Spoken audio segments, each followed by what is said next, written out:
that is just the powerful. That is why they would probably, I would say, this part, the head, it's the very, very, very important parts of your body, together with the heart, obviously. Not mainly of their function of what they do, in a biological aspect, but in a spiritual way. That's where everything starts, and that's where you create who you are and where you're going. And we can also My look at it it, as an antenna. If you have a radio, we need to look at the head also like an antenna. Because if you turn on the radio and the antenna is not working, you cannot get a signal. If you cannot get a signal, the radio is also absolutely useless. definitely, and I think I've got that quote as well in my book regarding the hair being the communicator of the earth, the universe. And again, those are the practice that you come across with our ancient Africanism, and which, when you look at in the modern scientific ways, you can connect that. Well, actually, it did exist before. It's just that now it's existing in the form of modern. Um, um, I would say, our forefather used to go to a higher mountain when it rains or when there's thunder lightning.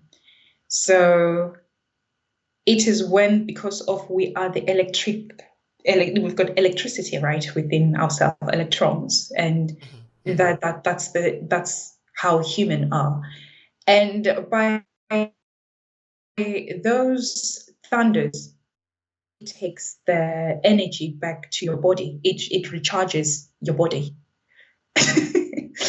So it's when you start seeing these things and you ask yourself that, that's very interesting. And we end up, some of the things we're scared of because we don't have the deeper knowledge, or we don't use our mind, our consciousness, to understand why were those concepts created. And yeah, it is evidence that even if you die, your body will decompose. You'll be left with bones, but your hair can live longer because they are the telepath. What you say there also is very important, no? Because the hair, it look like plastic, no? You see, recently they discover a one of the princess in one of the Egyptian princess, no? The hair was still fresh, even though the body has the fresh have all gone, but the hair was still there. But that is just the hair. What about the consciousness? Like I was saying before, what we need is the tools to be able to read. And now, in the time to come, we will develop more tools that will help us to read even more into the universal consciousness, which will help us to even know more than what we know today. Because we don't know enough. We barely are even scratching the surface. Many things are there that we do not yet know. See, that is why we really must put our presence in the universe in a way that other people can read them. Yes. If you write, you are registering your presence in the universe. Oh, If you do podcasts like this, you are putting it in the universe. If you do video, you are putting it in the universe. That is a universal collection of knowledge. wow. It is one. So we cannot be lacking as Africans, try to contest what is reality, reevaluating it and say our own also.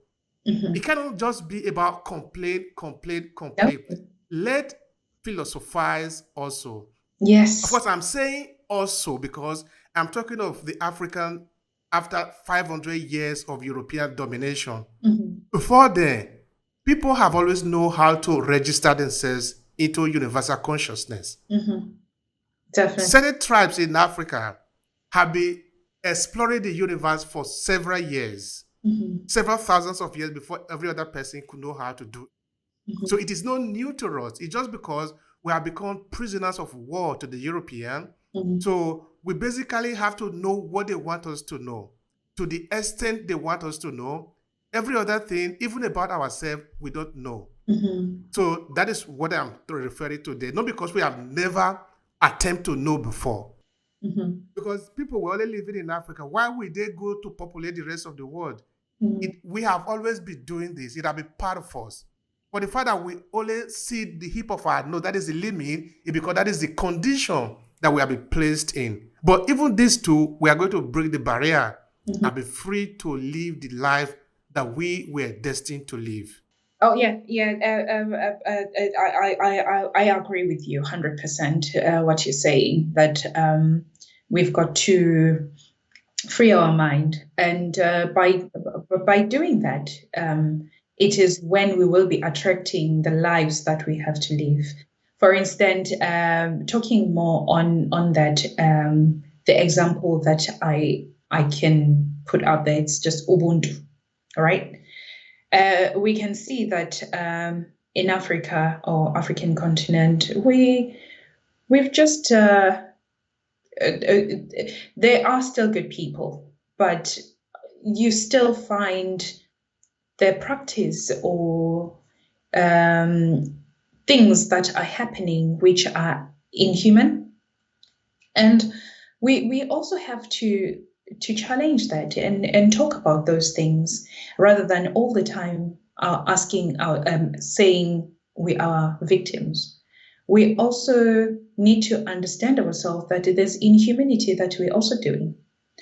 We're going back to Ubuntu, which is more the practice of collectiveness rather than individualism, which now I become happy that I've got all these things. I've got all this beautiful big mansion house, and only to find out that I'm living there by myself. And we no longer have that unity, because that's what we have to practice, the unity. We become unified. We help each other. We have empathy. We have a respect for each other. We have all these little aspects that comes under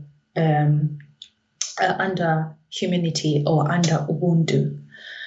The reason why I'm talking about Ubuntu, and the reason why I place my book talking more on that, it's mainly because that's the only way we can get out of this. Once we sort out our mindset, and once we practice the Ubuntu, everything will make sense in a good, be good for your neighbor, be good for the next person who's next to you. It doesn't necessarily mean that you are good just because you want people to see that you're good. It should come within yourself, that I'm going to help Obey because I want to, and I'm not expecting anything from him to pay me back, or I'm not looking that this is what I'm going to benefit if I help somebody else. These are the practices that were performed, or these were the practice that our forefathers, or way back, it was mandatory. It was shaping the continent. It was shaping the country. I would say country because I would say continent. I'll stay with continent because obviously we know that these countries came through the borders. But it was just the continent that was practicing the Ubuntu, that I will come to you. Even now, my tribe, they still do it. Zulu people, they still believe in Ubuntu more than anything. I will come to your house if I don't have food. You don't have to even ask that, should I dish up for you? You will just dish up for everybody who's in the house. You share. That was the most important thing as well, sharing. If I've got something, I will give you something, and then you'll give me the other thing that I don't have. So it was more of the community was very strong in those times. And now we see that those were breaking down, because obviously they know how powerful that could be, that if we unite and if we focus on the same goal, on the same aspect that we want, we are going to be a very powerful race. We are going to be a very dangerous